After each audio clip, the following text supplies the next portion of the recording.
Suppose there are two cars which have met with an accident and 5 people in each car, 10.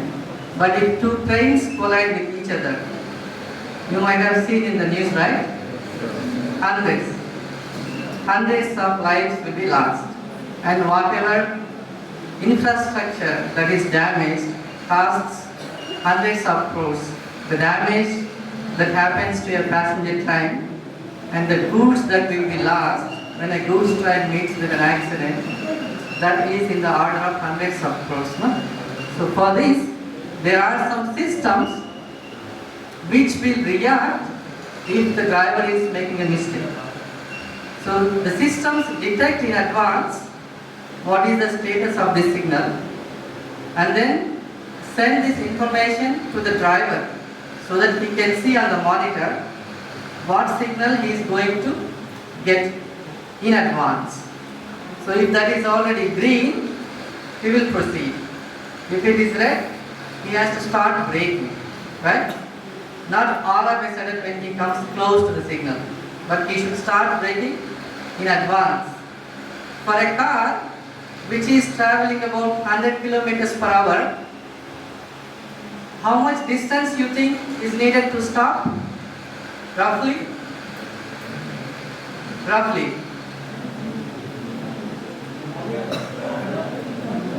50 meters? 40 meters? Right? Or even 20-30 meters if he applies a sudden brake. But normally the trains, they are sometimes 1 kilometer in length. No? And if they are traveling at 100 kilometers per hour, can you guess how much time it takes to bring the train to a stop? Just some figure. Can somebody say, raise the hand and say a figure? How much? 5 minutes. Can you say that in terms of distance?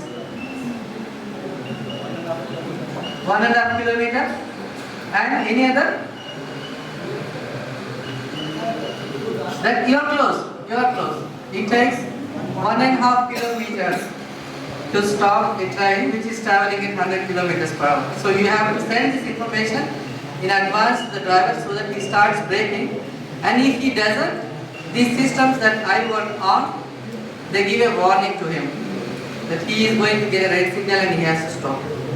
And if he doesn't stop, they apply a brake. And if the speed is low enough to stop, then they release the brake. If he is still going at a higher speed, then they react and apply a brake. So these are the systems which are called train protection systems. So they protect the train.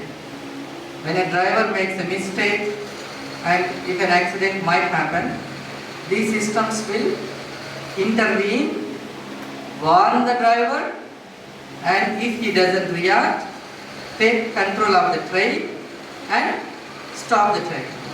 So that is why they are called safety critical systems, because if something does not work, then the lives of the people are in danger and the property of the state or of the government is in danger. So safety critical systems are the ones that I work on.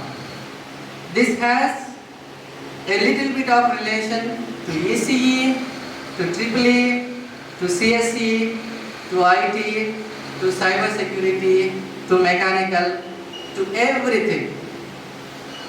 If we have to mount some system on the train, we have to understand how to mount it, right? How to weld it, how to fix it, and so on. That is mechanical engineering. And you have to calculate how much power this system requires, how much voltage, how much current.